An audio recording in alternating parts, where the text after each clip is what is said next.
Okay, Diane, I'm recording. Let me see if I can. Yeah, see if you can hook to the speakers. Can you guys hear me all right? It's probably. Well, you can, Diane. I'm not sure the people in the room can. Yeah, we can hear you. We're just trying to get the volume. Well, if worst comes to worst, I can put the microphone to the speaker on the computer. I think it's loud enough now. Linda, can you say something, please? Testing, testing. 1, 2, 3, testing. I can adjust this too. Okay, we got you. Excellent. Oh, and we have had 2 more people come in, so that makes 22 here. Let's see who's here. Well, welcome everyone, and thank you for your patience while we worked out this. I'm going to take off my mask just to get started so you can all see my face. And once Mike has that adjusted, I'll step over so the computer people can see me too. Can't control the meeting or let anybody in. I'll do it. Oh, Linda said she would do it. Thank you, Linda. Well, we are excited to have our first meeting of 2023. And, you know, unfortunately, we are still doing hybrid meetings because we are still in a situation that is not comfortable for many of us. And we're hoping that will change, but it probably won't for a while. But anyway, we also are really appreciative today because our guest speaker was unable to come at the last minute. He is ill. So we thank Linda for stepping in. But before we start her talk, I just wanted to find out who our visitors are. So if you are a visitor today, if you could introduce yourself.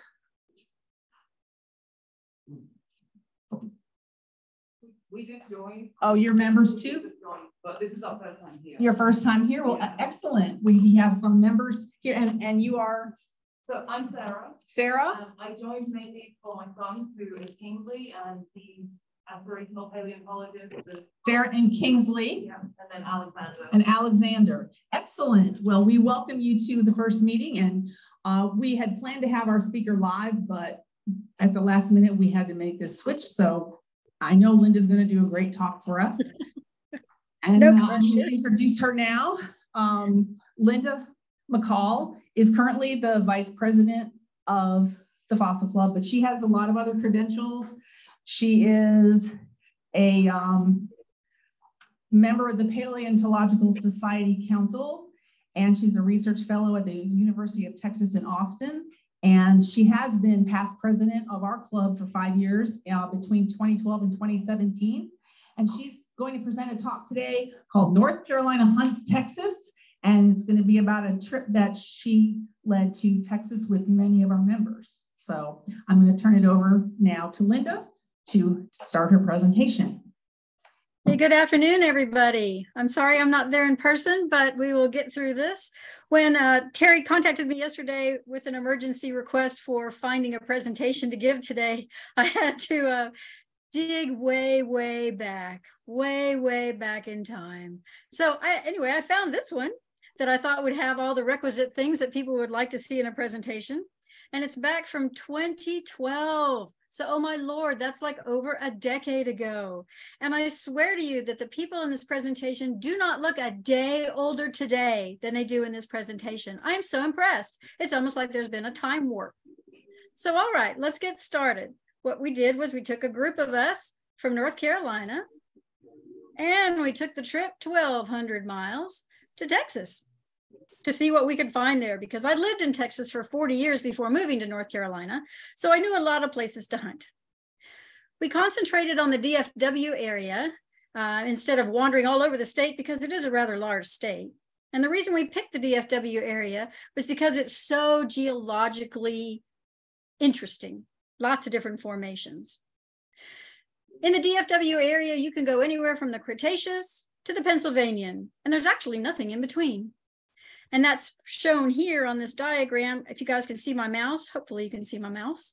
Yes. That just west of Fort Worth to all the way east of Dallas is the Cretaceous on some really angled bedding. And then just west of that, you go straight into the Pennsylvanian in an unconformity with nothing in between.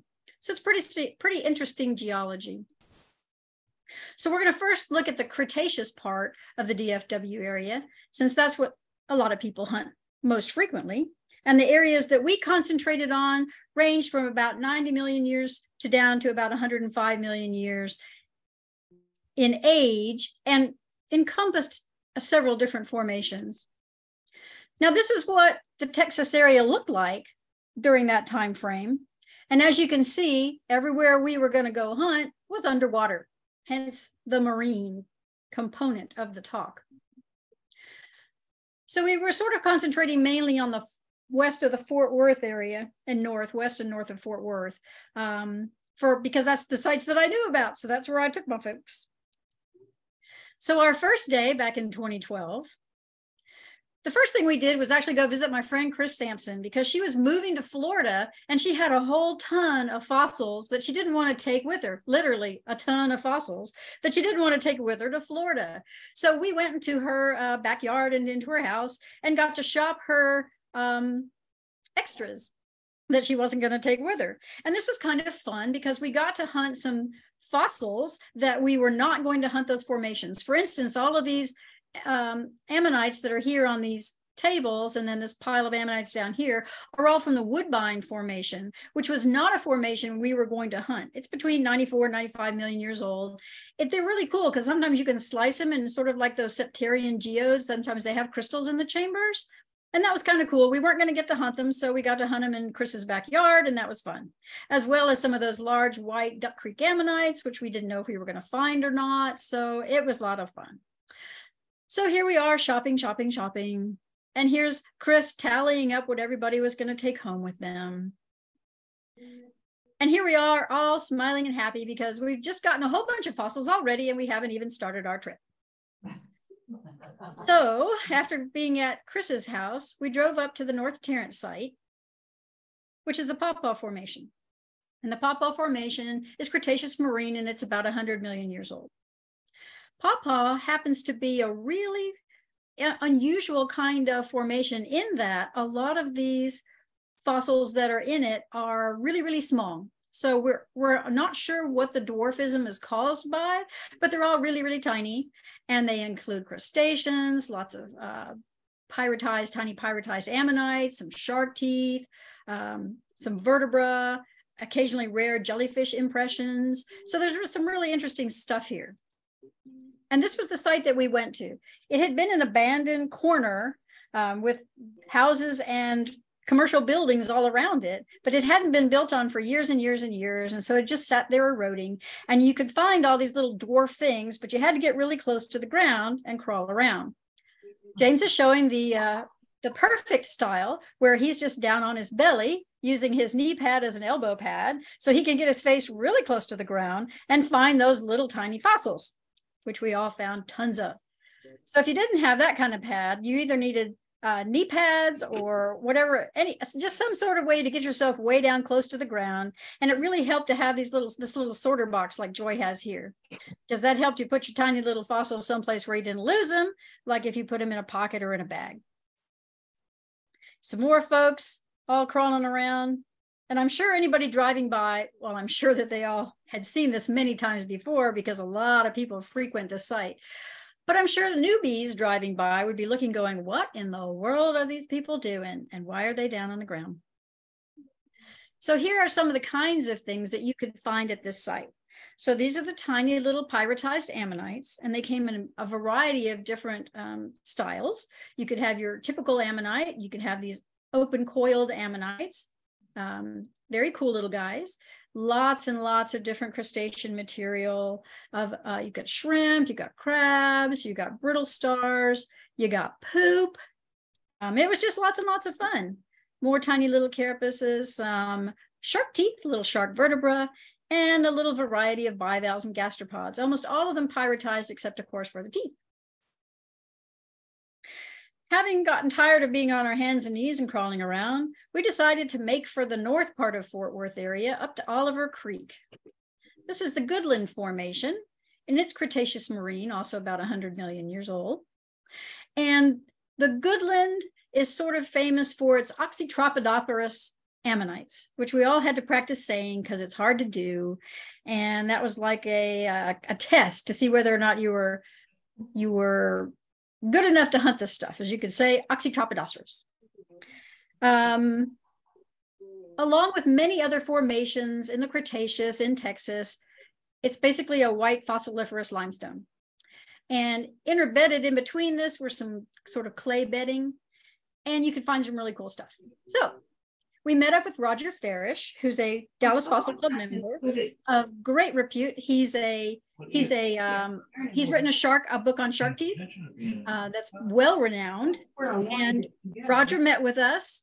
We gave him the obligatory gifts. There's James handing him over a nice big vertebra from the Aurora Fossil Museum, or wherever possibly he found it somewhere else, and a t-shirt and a couple of other things. And so we gave our gifts, and he responded really well. And then he said he gave us a little talk on what we were going to do. And then we were going to head down to the collecting site, which is a creek, Oliver Creek to be exact. And in Texas, when you go hunt the creek, you go hunt the creek, as in you drive your car down into the creek or through the creek to the other side. Now, that was a pretty steep hill, and not everybody was brave enough to do it. So some people parked up at the top, but a few brave, intrepid souls drove on down, drove through the creek, parked on the other side, and then everybody got out and started hunting. So Oliver Creek is a really shallow creek that has that runs right across the Goodland limestone. And so you were hunting in the creek and on the creek banks. And here we are doing our best to find what kind of fossils we could find in this Goodland limestone. James found a nice ammonite, and he's banging it out with his 3-pound sledge and a nice chisel. Here's several other different ammonites, some Oxytropidosauros ammonites, all marked out with various tools, being ready to chop them out of that limestone and take them home. We talked about that clay interbedding. Here's a limestone lens, here's another limestone lens, and here is that clay interbedding. And in that, you could find those little hemiaster echinoids. So we collected a lot of those as well, little heart urchins. Everybody had a great day. Everybody found cool stuff. There's Bob with his Oxytropidosauros. James having a great time after taking a bunch of pictures. Here we are parked in the creek, fixing to leave for the day. And there's George with James and Ramona. We're all going to head back up.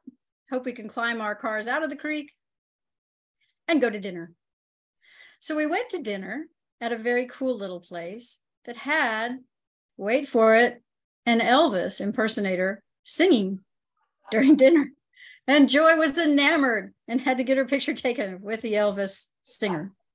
And that was cool. We all had a great time. Ramona danced. It was fun. The next day, we get up and decide, let's do something different. We're going to head down to Glen Rose and then over to Benbrook Spillway. So this happened to coincide our trip with the Fossilmania, which is the Dallas Club's big show for the year, where they have a lot of their fossil displays and they have dealers and they have all kinds of cool stuff. So you could go in and you could see fun fossil displays of interesting critters, not just found in Texas, but found other places too, although you can find mosasaurs in Texas. You could also meet up with a lot of dealers and people that you knew. You could buy fossils, sell fossils, trade fossils, look at fossils, discuss fossils, anything fossil. It was fun. And who did we run into again but Dr. Farish, because he hangs out at Fossilmania as well. So after we'd done our little shopping and looked around, we decided it was time for lunch. And sort of across the way from the convention center there in Glen Rose is a typical Texas barbecue joint. So we all went to the Texas barbecue joint, because if you've had North Carolina barbecue, you have to try Texas barbecue because they're very different. Everybody seemed to enjoy it. We had a lot of fun.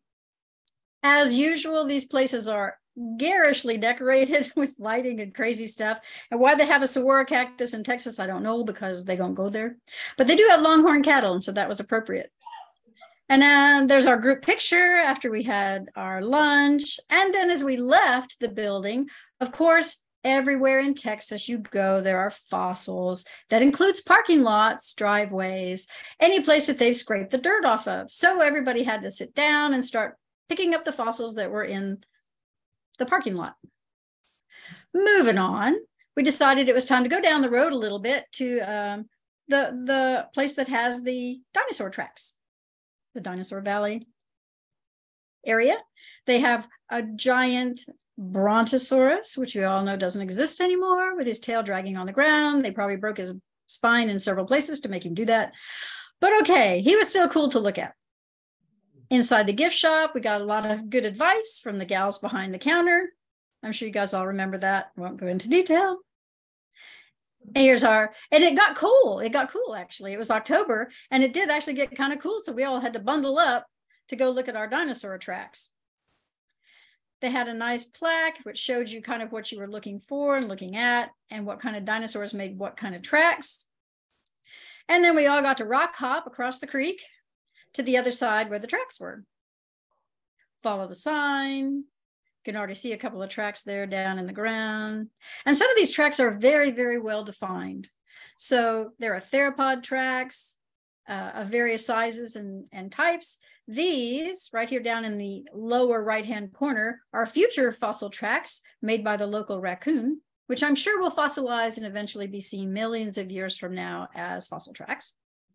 Here we are posing beside our favorite fossil track, one of the theropod tracks that was very, very clear to show how big it was in relation to people.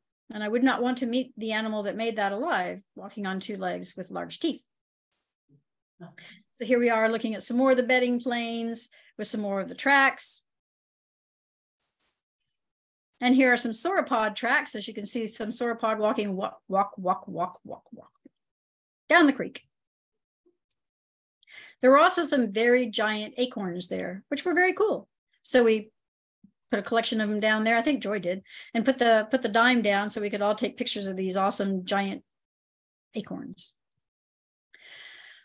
Okay, now we're done with that, and we're going to go down to the Benbrook Spillway, or back up to the Benbrook Spillway as we headed back toward Fort Worth. This again is Goodland Formation, so it's that white fossiliferous limestone interbedded with marl. Goodland again, and as we show up, for the first time since I'd ever been there, there was a notice that we couldn't go digging in the ground anymore, and you only had to pick up stuff by hand. Shucks, the world was already getting bad back 10 years ago, making us not being able to collect the way we wanted to collect, but okay, that's fine. We walked around and found a lot of nice stuff. So this is what the Benbrook Spillway looks like, just below the dam. And you could find a lot of oysters. You could find a host of other things. These are little crustacean arms, more oysters, some more different bivalves, some hemiaster echinoids, worm tubes, some more of those crustacean arms, and a nice scallop. And the ever coveted Silenia texana, the little regular urchin that everybody wanted to find and loved, and most people did. In fact, I think everybody did. That's cool. Dinner again. Second day comes to a close. Day 3. What are we going to do on day 3? Well, let's do something entirely different. This time we're going to shoot up here to Wise County, because Wise County in the DFW area is Pennsylvanian. So now we're going all the way across all of that Cretaceous bedding out into the Pennsylvanian, and we've jumped from 100 to 300 million years old. Well, what are we going to find there? Well, first off, let's look to see what the area looked like back in the Pennsylvanian. Very different than it looks today. So here's the panhandle of Texas, if you can barely see it. Here's out to the El Paso area. And so Dallas-Fort Worth is right about here in this rather weird, deep basin. So we went to see the Lake Bridgeport Shale, which is about 300 million years old. And it's a very highly fossiliferous gray shale, and it has a lot of really cool Archaeosiderids, which is our giant sea urchin, echinoid spines and plates. It had lots and lots of crinoid material. You could even find entire cups. There were several sponge species. You got corals and brachiopods, bivalves, nautiloids, gastropods, bryozoan, you name it, they had it. So we started off at the Lake Bridgeport Spillway site, which we nicknamed the large spine site, because occasionally you could get these really giant sea urchin spines out of there. It's a fairly small exposure, but it is so covered with fossils. Where these guys are, everything in front of them practically is a fossil. So it wasn't like, how many fossils could you pick up? It's which fossils did you want to pick up? Because there were so many littering the whole area that you were kind of had to be picky about what you picked up. Otherwise, you'd have ended up with 10 pounds of fossils in a short space of time. So you got to be picky about what you picked up. Here's everybody having a fun time, picking up their fossils, showing them off to each other. And this is a selection of some of the things that got picked up. So as I say, there's a lot of these archaeosiderid spine plates. There's some archaeosiderid spine. There's a piece of an archaeosiderid spine down here. There were lots and lots of crinoid material, and you kind of had to pick what you wanted. This one right here is one of the unusual ones that comes from that site, because there's apparently a parasite that gets into the crinoid and makes it grow funny. It gets this bloated look around to the side of it as it's trying to fight off whatever it is that bored into it and made it mad. So here are some nice pictures of some of the things we were picking up. These are those archaeosiderid plates, which makes a very large echinoid. Here are some archaeosiderid spines. Here's our cute little gastropod. Some more different crinoid material. I really liked the ones that had the open star in the center of them. And I really liked the ones that were star shaped. They were cool. So you could like pick and choose which little crinoid stuff you wanted to pick up. And if you were lucky, you found one of these little calyxes, complete calyx, or crown rather, cup, whatever. Okay, cup. So these are cups. Crown is the whole thing, complete with the arms. Calyx is the top with the arms and no stem. All right, so here we go on. We've got some interesting bryozoan. We've got a little spirifer kind of brachiopod, a horn coral, and another cool little gastropod. So we went around the corner from the spine site to the sponge site, which literally was around the corner from the other site. And here you got different stuff. So it was a different little road cut, and there were different things that you could find there. Here we are back on our hands and knees, picking up our little crinoid material, having a lot of fun.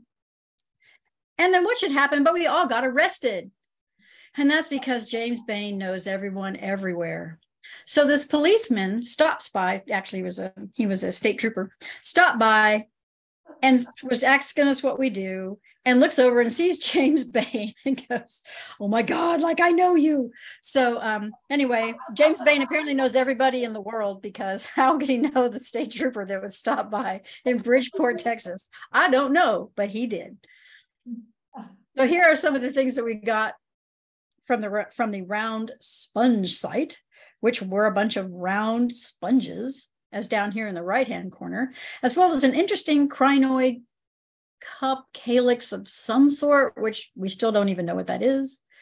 Here are a lot of little calyxes. Here's a crown, or cup rather, and a calyx. Got it backwards. And then here's some other sponge material. Could be some of those round ones grown together, could be different, unclear. We went on to the Runaway Bay church site. We hung out at the neighborhood site. We hung out at the Chris's Secret Road site. And everywhere we went, we found more Pennsylvanian fossils. So it was a ton of fun. And that closed out our third day of collecting. On to day 4. Okay, let's do something different. Now what we're going to do is we're going to hang out at the 840 loop, or 820 loop, excuse me. I go 840 because there's an 840 loop around Greensboro here, but no, 820 if you're in Fort Worth. So we're hanging out at the 820 loop around the western and northwestern part of Fort Worth. And this encompasses sites that are in the Duck Creek and the Goodland formations, which are all about 100 million years old. And they're all that white limestone. So here's an explanation of what Duck Creek looks like, slightly different from the Goodland formation, is that the fossils that come out of the Duck Creek are these giant white ammonites and Eopacodiscus kind and Mortonoceros. And you've got a bunch of big gastropods, oysters. You do have big gastropods too, but a bunch of big oysters and a lot of very large echinoids. So those are the fun things to find. So here we are at the Bond site. And basically a lot of these sites are just housing developments that started and then things went bust. And so the housing development had scraped, or the housing builders had scraped the ground, but then they never built on anything. So you've just got this scraped ground eroding, and lots of fossils are eroding out of it. So here's a lot of those great big sea urchins that we were finding. They're called macrasters, and somebody will be holding one up in just a minute to show you the size. So they are very large echinoids, and they're lots of fun to find. Here's people with pieces of ammonites, Mortonoceros, more people with echinoids. Everybody got to show off their favorite finds. Everybody had a good time.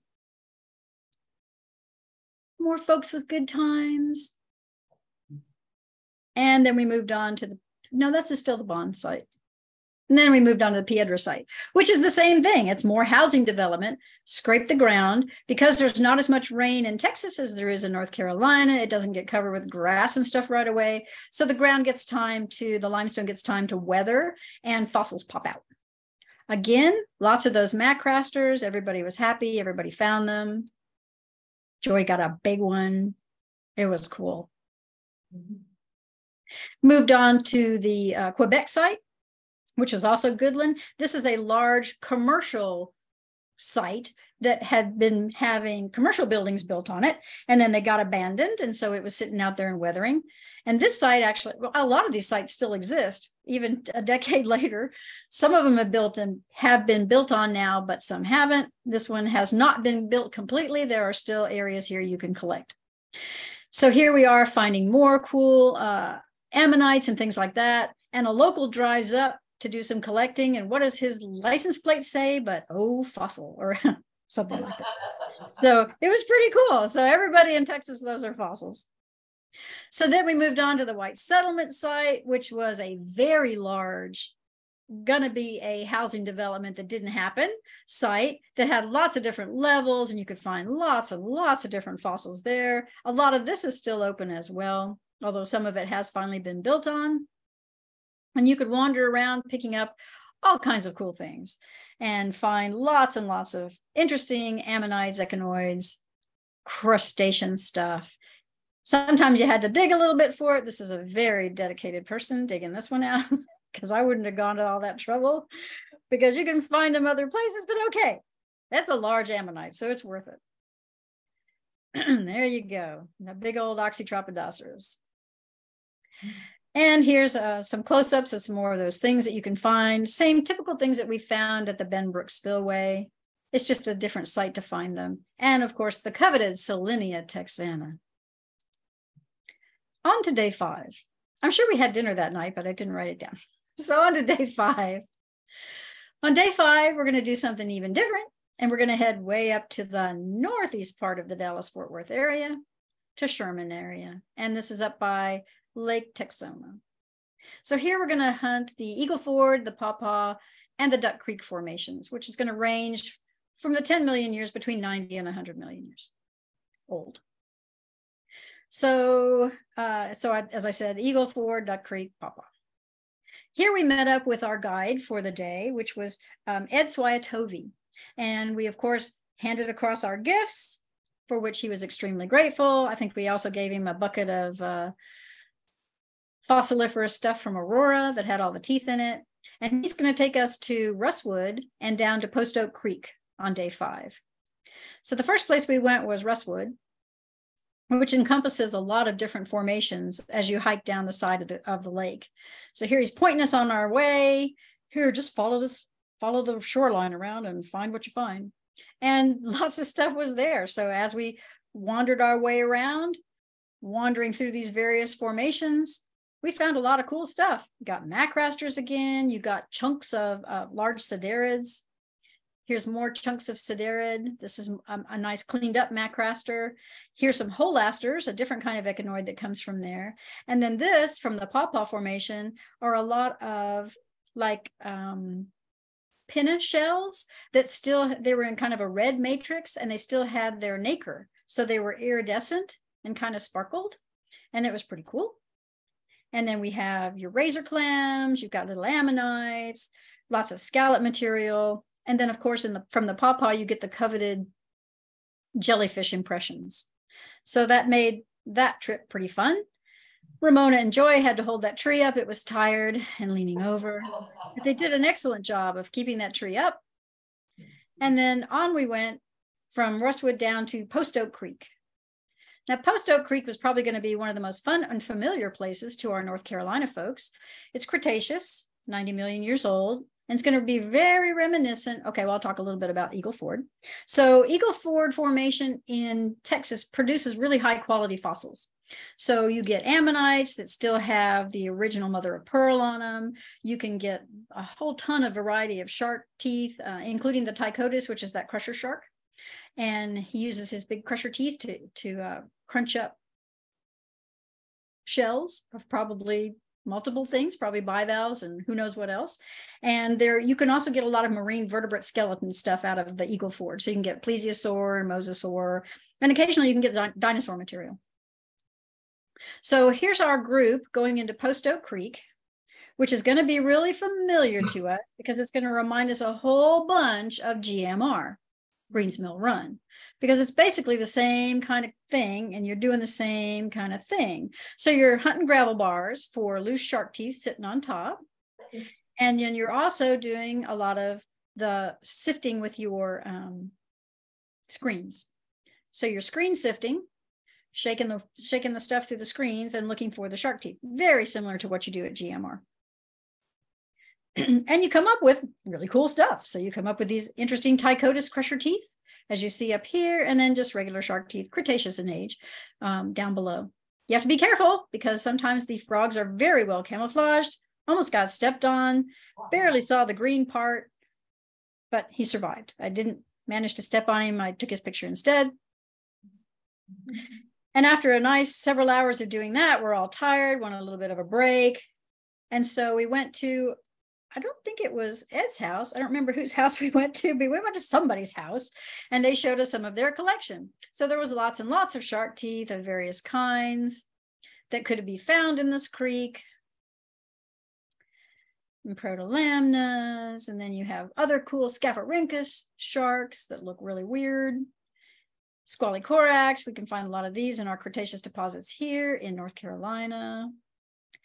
And then the coveted Tychodus teeth, which apparently you don't find here in North Carolina, except George Powell says he's gotten a couple out of maybe Aurora, maybe a bazillion years ago, but it's unclear on that. So the only Tychodus teeth I know of other than that are from Texas. He also showed us some plesiosaur material that he had, quite a lot of articulated vertebra. He also had some mosasaur material. And this is a pretty small mosasaur because mosasaurs can get really big, and also some pteranodon material. So it was pretty cool. He had some nice material in his collection. And on to day 6, our final day. What are we going to do on day 6 to top all of that? All right, well, let's stick with the Eagle Ford Duck Creek stuff. Stay in the Cretaceous marine. We're going to head still back up there to the Lake Texoma area, and we're going to go to the marina, and then we're also going to go to the dams and spillway area. So Ed's still hosting us, and he takes us to the marina area, and we go for a hike down the shoreline from the marina.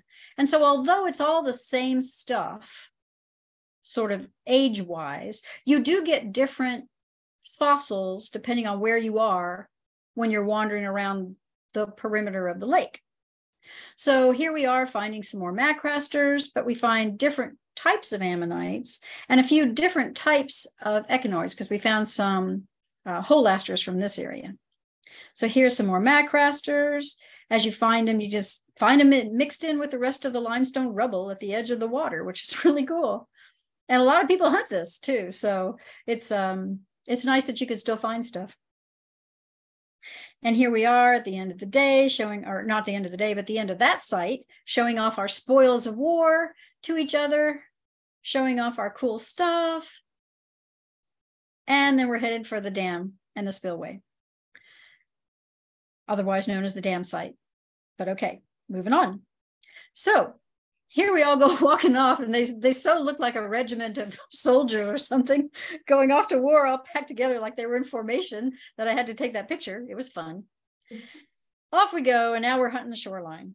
Well, we expected to find a whole ton of ammonite chunks and ammonite pieces and ammonites. But for a while there, the only thing we were finding were big slabs of burros, which was also cool, but you weren't going to throw that in your car and take it home because they were just too big and too heavy, but they were very cool. However, we walked long and hard and looked long and hard and did come up with a bunch of nice ammonite material. So you can see a lot of the suturing in these pieces. So even if they weren't whole, they were really pretty because of all the sutures that they showed. In fact, James took so much home with him and his car buddies that he crushed the front of his support on his car for his overhead thing. And he was a low rider from the top as well as from his tires on his way back. But he got it all back, by golly.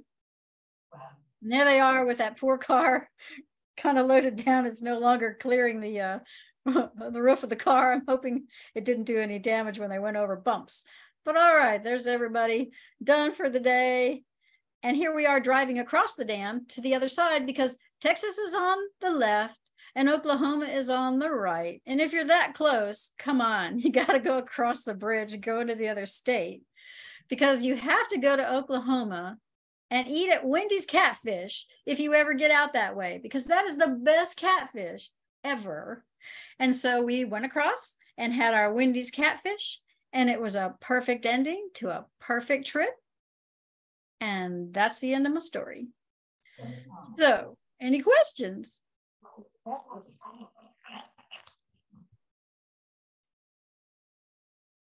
I can't hear anybody if there are questions. Linda, you've got a few questions in the chat. Can you check All right, that? let's chat it up.